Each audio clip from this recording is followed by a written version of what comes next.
Welcome to the Irish Occupational Therapy podcast, hosted by me, Jen Trechek. And me, Irene Rutledge. This podcast is dedicated to exploring the world of occupational therapy, sharing the latest research and techniques and providing insights into the many ways that occupational therapy can help people of all ages live more fulfilling and meaningful lives. Whether you are a practicing occupational therapist, a student of occupational therapy, or simply curious about this fascinating field, this podcast is for you. We'll be interviewing experts in the field, sharing stories from the front lines of occupational therapy practice, and providing tips and advice for anyone looking to get the most out of their therapy. So sit back, relax, and join us on this exciting journey into the world of occupational therapy in Ireland. Today on the Irish Occupational Therapy podcast, we welcome an Irishman living in Dubai, Adam Griffin. Adam is originally from the hills of Donegal, but has established a successful career as an OT in the United Arab Emirates over the past 11 years, where he advocates for our profession in the media, including radio stations and his YouTube channel, Adam the OT. Adam, you're very welcome. Thank you very much. What a nice intro. Oh, thank you very much, guys. It's an absolute pleasure. Adam, we'll get started with your work in Dubai. Obviously, we want to keep all our Irish OTs in Ireland. We need them all here, so don't make it too appealing. But tell us what it's like working as an OT in Dubai. Well, it's really, I don't want to make like a big sales pitch for Dubai, but that's what this is going to naturally turn into. So the lovely thing about it is, well, because I've become emotionally invested in supporting expat therapists in general, but Irish therapists in particular, because it can feel like a big leap into the unknown, going halfway across the world, really, to this place. And it's in the desert and it's such an adventure and seems so exotic. But it's a place you realize the skills you develop, even though it's such a different environment, different culture, different background, everything you come from, it's massively valued, the experience you have. And as Irish therapists, you come from universities that are with it accredited. You have experience that is incredibly valuable. And you will be, especially right now, a lot of services, just being here for a while, will come to me asking, do I know any therapists? And in October alone, I had 21 different companies asking me, did I know any Irish therapists who would be interested in coming over? Now, you do want to go into the process with your eyes wide open. There are do's and don'ts and things to be aware of.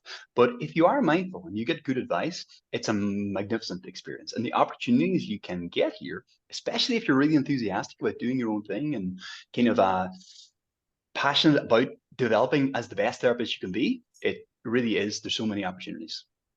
Well, what was it that kind of drew you there in the first place? Why did you go? After saying that, it wasn't some big adventure I was chasing. It was kind of desperation for the employment situation in Ireland.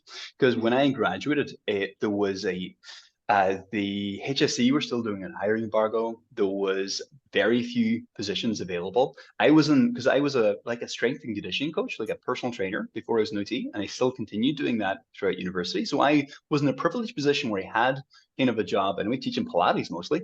And so I could then go and volunteer in some of the best services. So the people I had the best learning experience from, I went back there and say, can I learn from you guys?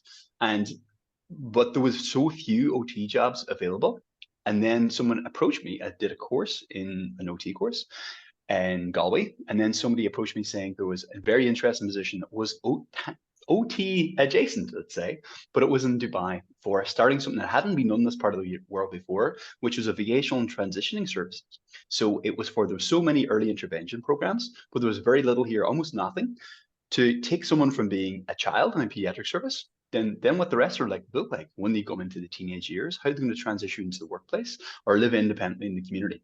So I came over and thought, OT can definitely have something to say about that. Arrived on the Thursday and had a class full of wildly different ability level children. And they were starting on the Monday.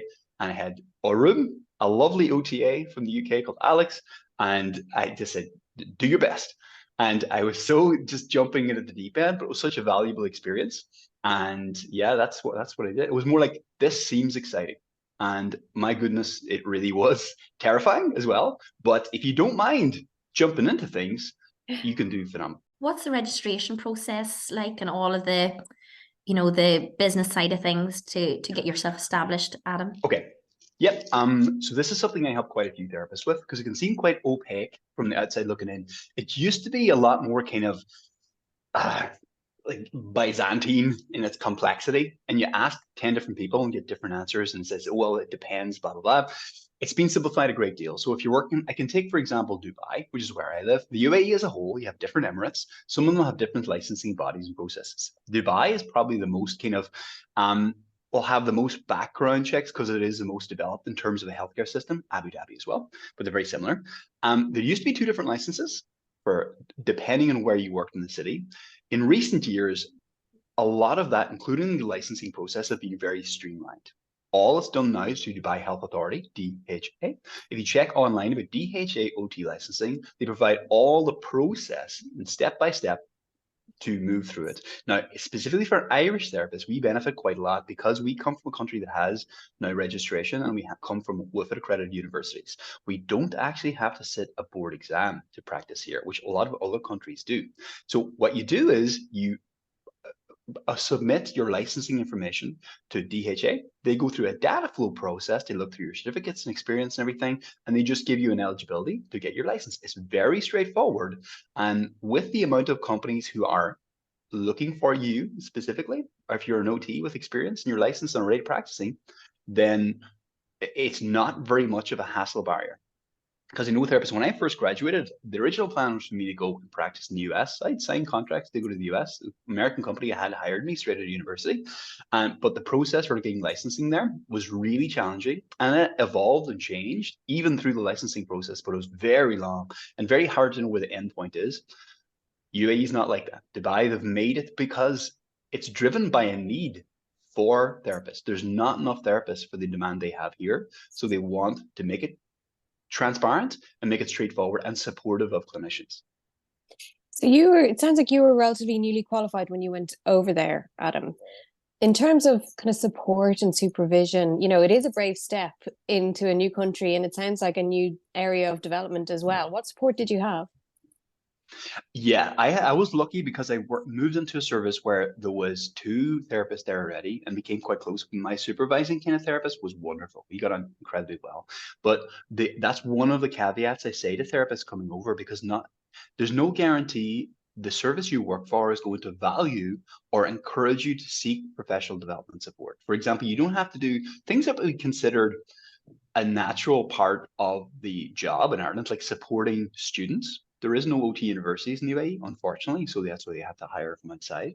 So, but little things like that, which encourage your own kind of reflectiveness as a practitioner and seeing, okay, where am I passionate about? Where would I like to grow? Where would I blah blah? So I like, and not throwing shade on these particular services, but you had people who would come over, they'd be relatively newly qualified, but then they'd go into a service where perhaps they're the only therapists. And then they get comfortable delivering a certain type of therapy or a certain even therapy session. And then there's an insidious thing that happens where you make the child fit your therapy session rather than your therapy session with the child. And that can even happen sneakily. It happens without you noticing very well. So you have to be quite proactive in seeking support and finding people like, I like and even there's a goodness of fit personality wise, and say, okay, I like this person's, I like the color of their jib, I like the way they do OT. That's the kind of OT I want to be. And then you seek that person out, because I love that. I really, really like being a mentor. As much as I love working with kids and doing this sort of stuff, I really like working with OTs. In fact, what I'm doing now is this sort of stuff. So working and educating and speaking to other OTs is my very favorite thing, because I think the job attracts people who are passionate about learning and development. It's kind of a cliche almost to say this is a job you're always learning your whole life, but you can have just a workload and you can have a caseload where the demands of getting through the day just pushes those big ticket items.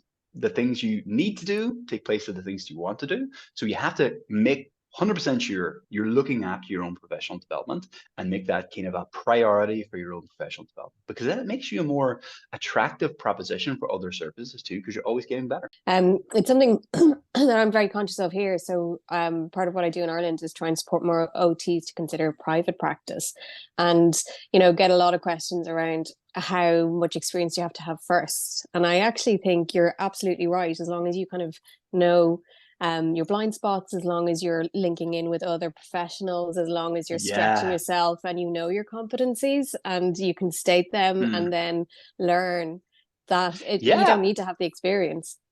I would even go further and say sometimes in private practice, because then it's your own personal drive. I've seen people go through, and if there's a CPD requirement, people go through the motions and they turn up for it. I see them from a mile away in my own workshops and conferences, and I try and like, okay, that person's ignoring me on their phone. I'm going to get them before the end of this conference. I'm going to have them paying attention to me. So it can't be just a box ticking exercise. There has to be an area like, what kind of therapist do you want to be in 5 years' time? What's the area that really you absolutely love? So I love CAMS. I'm all about CAMS. I'm all about executive function. I really love things like dyspraxia and DCD. So my kids who have motor skills difficulties and the interplay between motor skills and confidence and sense of self and all that sort of beautiful stuff, I love that stuff. I live and breathe it. So that's the area I really want to be the best possible therapist. And there's almost like an emotional obligation for me to do so, because if I don't, these guys I'm seeing are not going to get the best quality treatment I could possibly give. So it's reinforcing a whole bunch of different ways. So that's, I think, because most services here are private practice. There are governmental institutions and there are great public hospitals. Actually, if you need healthcare or in an emergency, they're very, very excellent. But in terms of like where OT lives, for allied health or dealing with chronic conditions and stuff like that, the vast majority of people will access it through private healthcare service providers, and maybe paid for by the insurance provider and maybe paid for privately by the families. But that's where most of the service delivery takes place. Now, there is a bit of a caveat to that it leaves kind of service provision very uneven. Service, because it's a marketplace, then there's a lot of services that will sell a product that is the therapy plan, but they're more interested in getting them as a customer than they are in providing perhaps the best quality care available for that person within the community. So that's when you're here for a while. And I really value doing a good job for my parents. You become a bit of a lightning rod for parents who think this guy, you can trust what he says. And if one of the things that really bothers me, guys, this is a secret bit. Because I love Dubai, but one of the few things that really bothers me here is a lot of the time services will not say I don't know. People just refuse. And when I'm interviewing for OTs, people have an issue with saying I don't know something, and that you have to say that. You have to be able to say I'm not the guy, or maybe I do this a little bit. My friend Sam over at Kids First, or my friend Anouk over in this other service, they can do a really good job of this for you, and then you're part of that kind of community. So you're fully settled over there, Adam. You've got family over there. Yeah. Is your future in Dubai, or do you ever see yourself returning to Ireland? I still feel, because even though here a long time, so almost every expat comes to Dubai with the idea, is like, okay, I'll be here for a year, 2 years. Okay, maybe next year we'll think about going back. And then you sort of get roots here, and then you become comfortable, especially when you have kids in school. And my kids are at school, have done well in school. They're 8 and 10 now, so they've always grown up in Dubai. But every summer they go back to Ireland. And honestly, my intention is always to go back to Ireland. And I think it's one of the attractive things about Dubai. I guess it could be unattractive as well, that because it can feel somewhat like groundless. Like you're always on a residency visa, which you renew. There's a longer version of it now, but you're not going to be a citizen here. You're a resident, but you're here with the idea almost everyone will be here until they decide to move back home. That's not universal. People can live their whole lives here and be very successful and very happy. And there is benefits if you're around for a while. You become kind of the guy in the community for that thing, which I sort of, I guess, have been a wee bit. But I really value my like upbringing in Ireland. I kind of want the girls to have connection with Ireland too. That's why it's so lovely we're able to go back over the summertime when they're with their granny and granda. But no, I would love to go back to Ireland for a while, because I felt it's kind of, I mean, maybe I'm stepping on over your questions here, but it was one of the things that bothered me about being here. Sometimes I felt disconnected, because it can feel like you're very far away from the rest of the community you want to be a part of. And weirdly, I became kind of a known thing through the YouTube channel with Canadians and especially Americans, because the videos started being used in American universities for teaching like activity analysis and pediatrics and stuff. But then almost all my viewers were Canadians and Americans, because they were very active in social media. But I didn't know if any Irish OTs were familiar with me or knew me, or if I moved back to Ireland, would the experience I developed here be like, would it be able to hit the ground running when I got there? But then connecting with more Irish OTs and stuff, I think, okay, especially if I can go back, there's such a need for private practice, no waiting list and access to services and parent training and all these different things. There is definitely a population in Ireland that needs OT support. So I feel like maybe it could come back. You would be welcomed back with open arms, Adam. Well, Adam, I'm going to remember you said that, because in a few years' time, you won't hear from me and you get a ring in the doorbell and we stand there with the kids. Aideen, where's my job? It's a binding contract. Yeah. Adam, I love following your videos and get so much inspiration and ideas for my own therapy sessions. Where do you get your inspiration from for the content that you put out?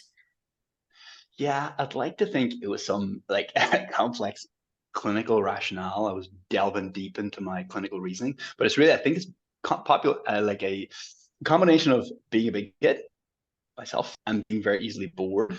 And then I work with quite a challenging population sometimes. The kids I work with are, because Kamali, where I'm head of OT, is nominally a child and adult mental health service. Has mental health service in the door, which is a barrier for some of our guys, but we want to raise a flag for it. So sometimes I get my young guys and young girls coming in, arms crossed, like, who's this guy? I don't want to be here. What are we doing here? I could be blah, blah.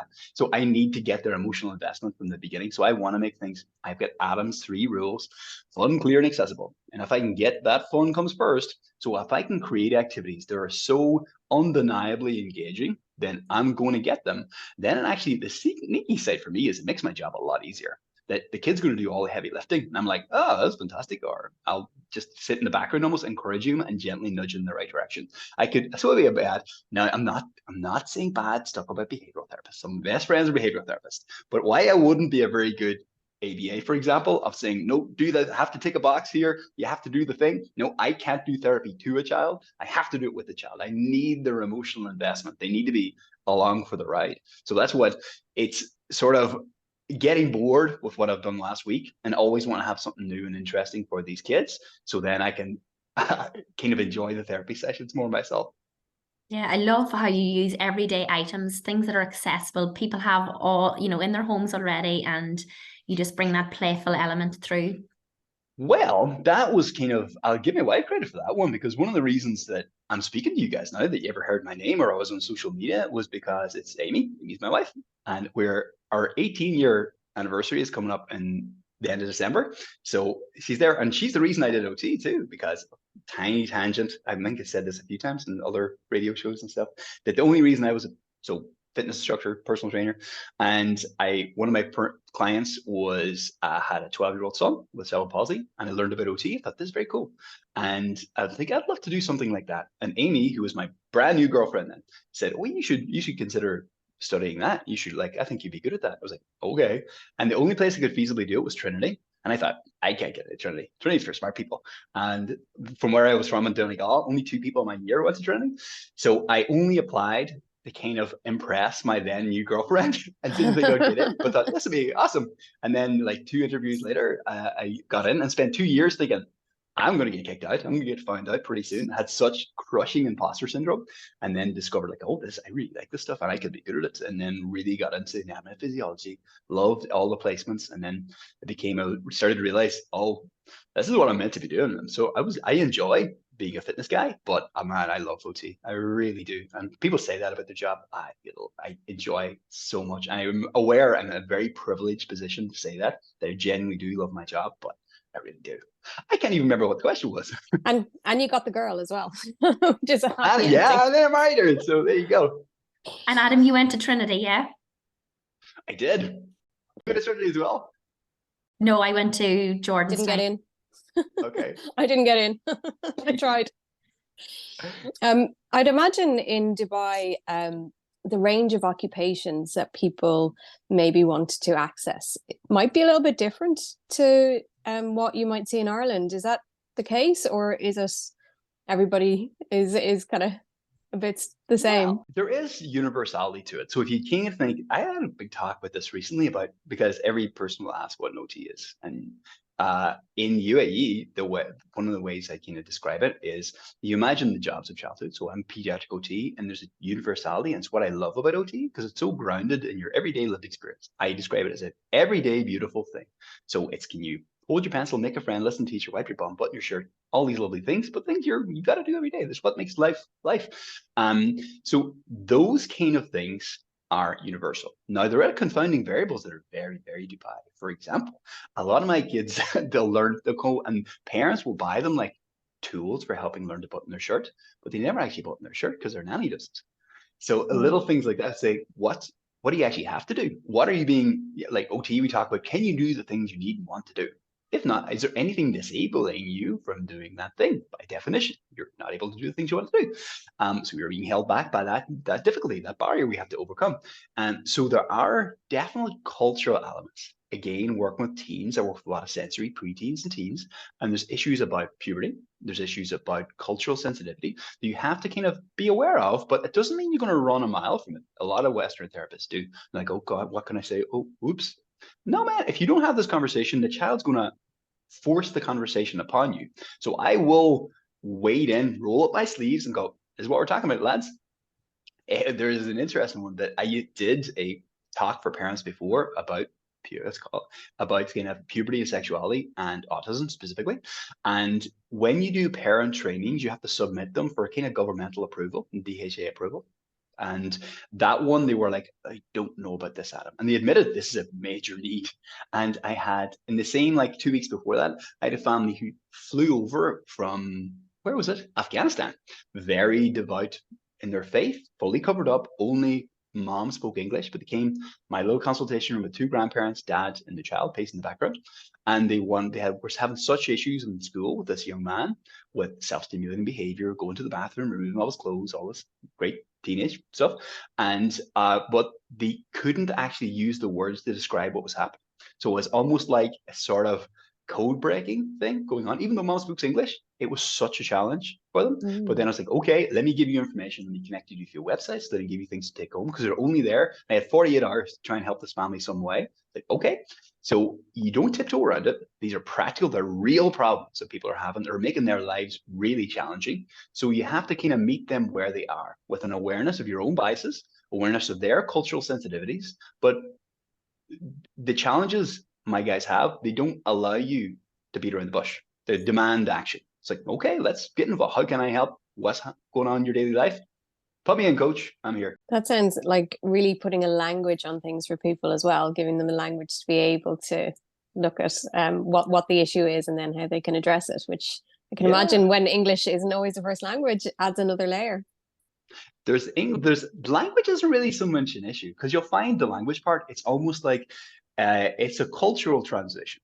And it's a difference in where you're coming from and what your values are and what you're like, how big of a confounding variable some of these challenges can be that you could think, okay, what's this family's daily life look like? It's not just the time, because in Dubai, there's almost some therapists or some services like to advertise, look at our Western therapists, and they have degrees, wallpapered the wall with degrees, white coats and therapists and all that sort of stuff. And they treat it like this is a very proprietary experience and skills we have. Yes, we do train for a while, but I need to get knee deep in your life and know exactly what your daily challenges look like in a very ordinary, grounded way. It's anything removed or ivory tower about what OTs do.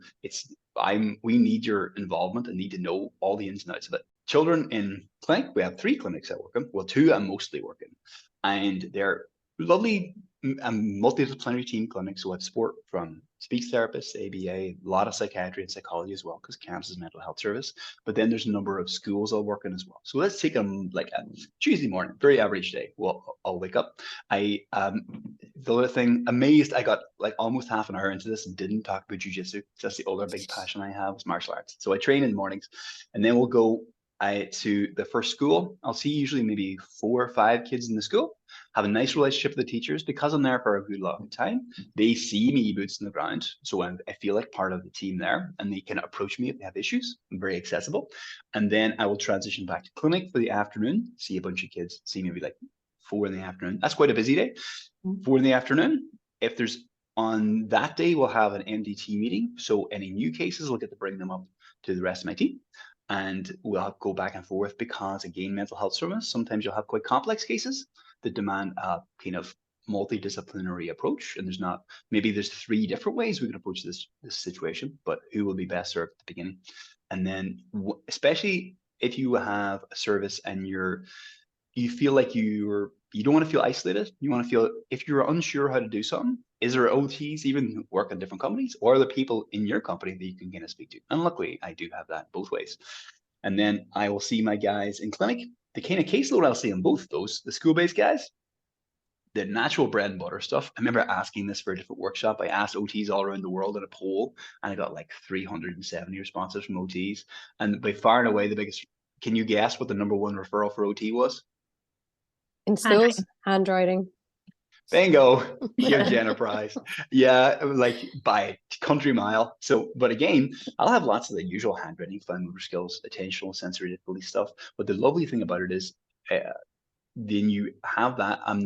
When I speak to some of my American colleagues, there's a lot of frustration in the job, especially with school-based practice, because they're kind of pigeonholed in what they're allowed to see, and then they have to justify all the bits and pieces. It's very like quantitative, where our job is sometimes not that straightforward. Sometimes it's executive function bits and emotional regulation bits that all kind of interact with one another, and how we use like the balancing act between being very reductionistic and quantitative, especially if you're trying to get reimbursement from insurance providers, but also providing holistic care. That word bothers me somewhat, but because I think it's bandied around too much. But that's what OTs are, as their bread and butter, and it's a balancing act. But I'm very much supported in doing that. So I'll get the referrals for motor skills, handwriting, and sensory issues, and all that sort of stuff. But then you get into the nitty gritty of like the child's confidence and social skills and sense of self, and all of these different things, and how the role of occupation can help support all of that. It can be like the rising tide that makes everything a little bit more enjoyable and makes this young person's experience of learning and engagement, growing, really, really fun and engaging. What time of the day do you start work and what time do you finish? Depends. So normally the average would probably be about like 8 or 8:30 in the morning, and then I will finish about 6. Now that's entirely, I have flexibility in my scheduling. So a lot of clients will do, especially if because I'm here a while, I like commission-based services. So a lot of services will either offer you a basic salary, or you can opt for a commission, and most of them will let you choose as well, whatever you prefer. I have my own kind of caseload, so people will come looking for me rather than looking for OT, which is pleasing. So because I'm on more commission, then they tend to give you a little bit more flexibility in managing your own schedule. So for example, I'll do one longer day, and then I'll do take that time off on another day. So there's a good bit of flexibility in your scheduling. So that's pretty typical, and it affords me that I train jiu-jitsu in the morning times 3 days a week. So that's from like 6 to 7:30 a.m. And that gives me this whole elusive work-life balance thing, which was a challenge for the last few years, but since September, I'm getting better at that. Still a work in progress. I was going to ask about that in terms of how you look after yourself, and it sounds like a challenging job. Jiu-jitsu is part of that. What else do you do to make sure you're the best you turning up for work every day? Yeah, the 2 odd things that go together is the jiu-jitsu, because that's the most like real happy you'll ever see me is when I leave there, and it looks wild. It looks like my best friends are trying to murder me, because it can be, especially some of the like competition classes are pretty intense. But then I love that, makes me feel very zen for the rest of the day. But then getting home for bedtime stories, that's the other end of the continuum. So it's spending time and being available for my wife and kids, and you're very aware, because Dubai, things can be quite fast paced, and you can be always moving and like have goals and things, conferences I want to do and do the radio stuff. So time can get, it's astonishing how fast time can get away. I can't believe I'm here 11 years, for example. And that it was brought home to me when my eldest daughter, Abigail, and normally like, what are you asking Santa for this year? It's like, oh, it's Barbie or it's toys or whatever new thing it is. This year she's asked Santa for Jordans. Like, oh my God, no, it's old fashioned stuff. She's I'm a moving away from the teenager. Barbies. Not yet. No, she's not. She keeps maintaining that she's a tween, which I'm fighting like King Canute athwart the tide. But yeah, you're And have aware. Jordans if they're pink and girly. It's going to be a compromise. Oh yeah. It sounds like there's quite a strong therapy community over there, which is great and not something I necessarily expected. And you mentioned that there is no training for OTs at the moment over there. Is that something that you see changing? Is there plans to develop a college over there?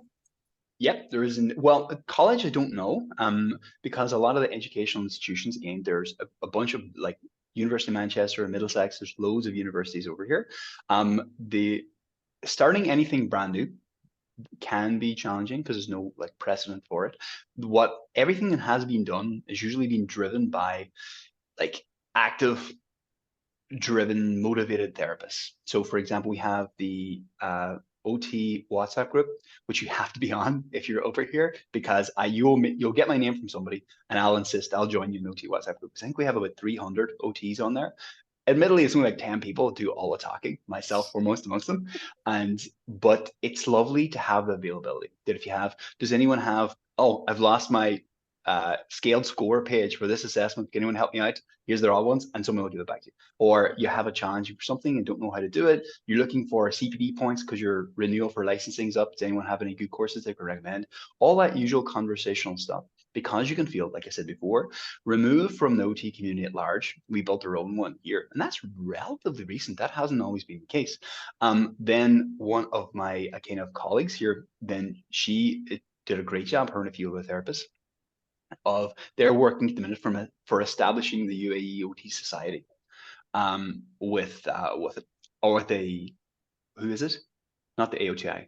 Yeah, the World Occupational Therapy Association. Sorry. Yeah, with it, exactly. So their representative was over the Middle East in, I think, Bahrain, yeah, a few other countries. And when they were in the UAE, then they spoke to us about what we need to do to set up the society, which hasn't existed here. So they're working really hard establishing that as well, just to have a little bit more of a presence for OT and legitimize the kind of needs and stand and advocate for the service, which is lovely. I wish I had time to be more involved in it, but I love what they're trying to do as well, because you see people doing this great stuff, and it inspires me to kind of do more stuff for the community, and you want to kind of help support one another. Because I think OT, I know every discipline probably feels that way, but I think OT, because our service isn't as widely understood as some, we do rely on each other, and I genuinely think it's a lovely community to be a part of. So it's nice to see that happen. Adam, thank you so much for joining us on the Irish Occupational Therapy podcast today. No, thank you so much, guys. That was really, really fun. That's all for today's episode on the Irish Occupational Therapy podcast.